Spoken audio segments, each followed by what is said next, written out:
kika je kire duk zuciya bugu yau take yi dan Allah ki zo nana.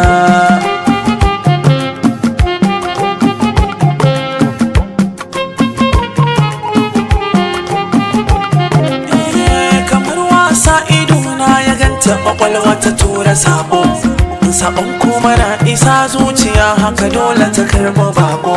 Gashi ya cika zuciya ya bi dukkan lungu har da sako, sannan matsala ta ya bar ni gashi ina ta bara da bobo.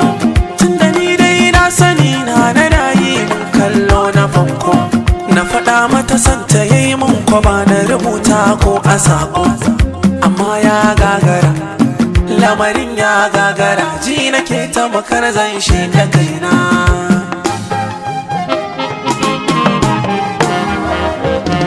Rana tana da kyau kyanta ya wuce mani in misalta, ga ilimi mutunci tana ladabi ba ta mugunta, mai haƙuri sanin ya kamata ga zafata a gunta, fannin kyawu na sura halitta Allah ya zubata.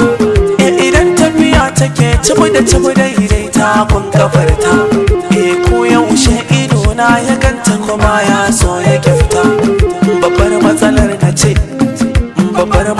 na ce ni ina ƙaunar ta ba zan iya ba.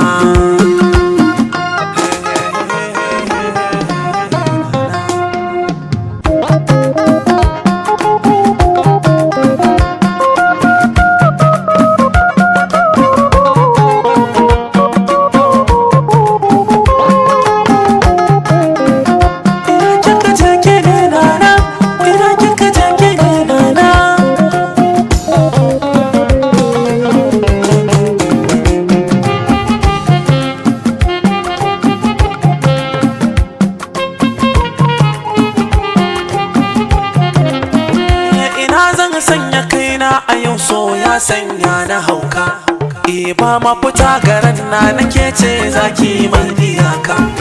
Tunani ya rufe ni jini na ta hawa da sauka, mafarkin yau daban gobe ma sai dai kafin na farka.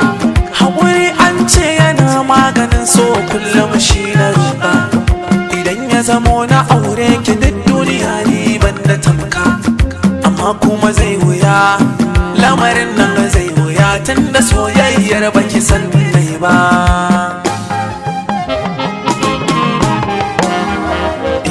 Gari in har ya waye ido burinsa ya hange nana, kunne na baya san wani sauti sai muryar kinana, kamshin ki a ko'ina in ya ji shi yakan gane hancina, ki ce in raka ki koma ina ne zan je ga kafana, duka umarni na aiki ki sani zan